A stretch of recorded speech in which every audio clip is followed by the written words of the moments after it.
പാരമ്പര്യത്തിൽ നിന്നും കുടുംബത്തിൽ നിന്നും ജനിച്ചതിൽ നിന്നും മാത്രം യേശുവിനെയും ക്രിസ്തീയതയും അതിൻ്റെ വിവിധ ഭാവങ്ങളെയും അതിൻ്റെ ഇത്രയും നാളത്തെ ജീവിതം അതിൽ കൂടി മാത്രം വന്ന ആ ഒരു കാഴ്ചപ്പാടിൽ മാത്രം ജീവിക്കുകയും ചെയ്തു. പക്ഷേ അതിൽ നിന്നൊക്കെ വ്യത്യസ്തമായി ക്രിസ്തീയതയുടെ പുതിയ വെളിച്ചം, അതിൻ്റെ മുഖം കൂടുതൽ വ്യക്തമാക്കുവാൻ ഈ കാലയളവിൽ അല്ലെങ്കിൽ ധ്യാനങ്ങളിൽ കൂടി, ഈ പ്രത്യേകിച്ച് ഈ കഴിഞ്ഞ ദിവസത്തെ അനുഭവങ്ങളിൽ കൂടി, അതുകൂടി ഇവിടെ നടന്ന ടോക്കിൽ കൂടി, ഇവിടെ നടന്ന പുസ്തകങ്ങളിൽ കൂടി മനസ്സിലായിട്ടുണ്ട്. ദൈവത്തിൻ്റെ പോലെ ഒരു പരമകാരുണികനായ ദൈവം നമ്മുടെ ഒരു പിതാവും നമ്മുടെ രക്ഷകനും നമ്മളെ എന്നും അനുഗമിച്ചുകൊണ്ടിരിക്കുന്ന ഒരു സത്യമാണെന്നുള്ള ഒരു അറിവ്, ഇതിനു മുമ്പ് ഒരു ഹെഡ് മാസ്റ്റർ പോലെ നമ്മൾ ഭയപ്പെട്ട് ദൂരെ വടിയായിട്ട് നമ്മുടെ പുറകെ നടക്കുന്ന ഒരു അധ്യാപകനെ പോലെ മാത്രം കണ്ടിരുന്ന ദൈവികത, അല്ലെ ഇത്രയും നമ്മുടെ ആത്മാവിൻ്റെ ഭാഗമാണ്, നമ്മുടെ ജീവിതത്തിൻ്റെ ഭാഗമാണ്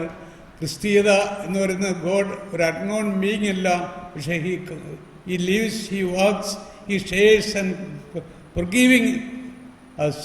ആ ഒരു വലിയ അനുഭവം, വലിയ അടയാളം നമുക്കുണ്ട്. പിന്നെ രണ്ടാമത് ഈ നമ്മളുള്ള പരീഷ്യൻ കോംപ്ലക്സ് പലപ്പോഴും ദൈവമായിട്ടുള്ള ഒരു അകലം നമുക്ക് പലപ്പോഴും സൃഷ്ടിച്ചിട്ടുണ്ട്. പ്രത്യേകമായിട്ട് മനുഷ്യനല്ലേ സ്വാഭാവികമായിട്ടും ധാരാളം തെറ്റുകൾ, പ്രത്യേകിച്ച് എന്നെപ്പോലെയൊക്കെ ഇത്രയും ജീവിച്ച് കൊതു തീർന്നവരെ പോലെയൊക്കെ ആയിക്കഴിഞ്ഞവരൊക്കെ അവരുടെയൊക്കെ ഭൂതകാലത്തെ പറ്റി പറയുമ്പോൾ പലതും പറയുവാനും വെളിപ്പെടുത്തുവാനും നമ്മുടെ ആത്മാവിൽ നമ്മളെ വേട്ടയാടുന്ന പല കാര്യങ്ങളും ഉണ്ടായിരിക്കാം. പക്ഷെ അവിടെയൊക്കെ ദൈവം ക്ഷമിക്കും എന്നല്ലാതെ ക്ഷമിച്ചു എന്ന് പറയുന്ന, പ്രത്യേകിച്ച് കൗൺസിലിലുള്ള കുമ്പസാരത്തിൽ പോലും ഇതെല്ലാം പറയുന്നു ദൈവം ക്ഷമിക്കും. ഒരു സൂക്കേടുമായിട്ട് ചെല്ലുമ്പോൾ സുഖപ്പെടും, അല്ല സുഖപ്പെട്ടു എന്ന് പറയുമ്പോൾ അതിന് ഒത്തിരി വ്യത്യാസമുണ്ട്. രണ്ട് തലങ്ങൾ കൂടി, ക്ഷമിച്ചു എന്ന് പറയുന്ന തമ്മിൽ പലപ്പോഴും നമ്മൾ പറഞ്ഞു കൊടുക്കാറുള്ളത്, നമ്മളോട് എന്നോട് പറഞ്ഞിട്ടുള്ളത് ക്ഷമിക്കും എന്നാണെന്ന് അറിയില്ലായിരുന്നു. അതുകൊണ്ട് ഇപ്പം ക്ഷമിച്ചു എന്നുള്ളൊരു പൂർണ്ണ വിശ്വാസം വരുമ്പോൾ അതിന് കൂടുതലൊരു പ്രകാശമാനമായ മുഖം, പ്രകാശമാനമായ ഒരു അനുഭവം അതിൽ കൂടെ ഉണ്ടായിട്ടുണ്ട്. ഈ ധ്യാനത്തിൽ കൂടി കിട്ടിയ വലിയൊരു അനുഭവമാണ്. ദൈവം ക്ഷമിച്ചു. അതുപോലെ തെറ്റുകൾ എന്തേരാണെങ്കിലും നമ്മളൊക്കെ സമയത്തോളം ചെറിയ തെറ്റുകളൊക്കെ ക്ഷമിക്കും. വലിയ നമ്മുടെയൊക്കെ കാഴ്ചപ്പാട് ഘോരമായി നമ്മൾ വിചാരിക്കുന്ന ചില പാവങ്ങളും അത് ക്ഷമിച്ചെന്ന് പറഞ്ഞാലും അതിൻ്റെ ചില മുള്ളുകൾ, അത് നമ്മളൊരു ഫ്രിക്ക് ഓഫ് കോൺഷ്യസ് നമ്മളെ പലപ്പോഴും വേട്ടയാടിക്കൊണ്ടിരുന്നു.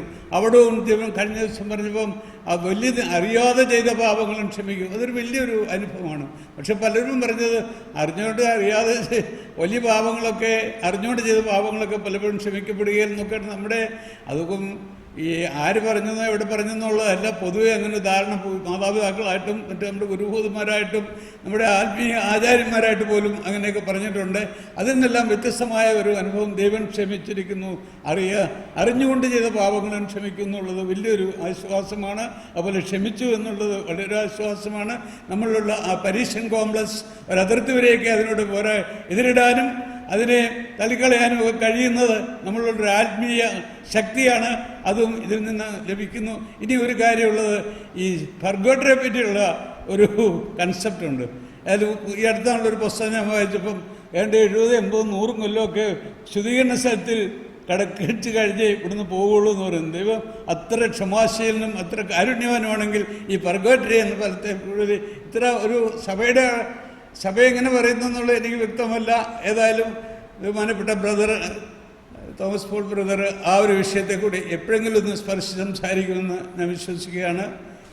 ഇത്രയും ഈ അനുഭവത്തെ ഇവിടെ ഷെയർ ചെയ്താണ് ഇടയായതിന്, ഇങ്ങനെ ഈ പ്രായത്തിൻ്റെ ആധിക്യത്തിലൊരു ധ്യാനം കൂടാൻ ഇടയായതിൽ, ഇങ്ങനൊരു അനുഭവത്തിലേക്ക് അറിയാതെ നടന്നു ചേരാനും ആയത് സർവശക്തനായ ദൈവത്തെ, എന്നെ പിന്തുടരുന്ന അല്ലെങ്കിൽ അനുഭവവേദ്യമാകുന്ന ദൈവത്തിൻ്റെ അനന്ത കാരുണ്യത്തിന് ഒരിക്കൽ കൂടി നന്ദി രേഖപ്പെടുത്തിക്കൊണ്ട് ഞാൻ നമസ്കരിക്കുന്നു.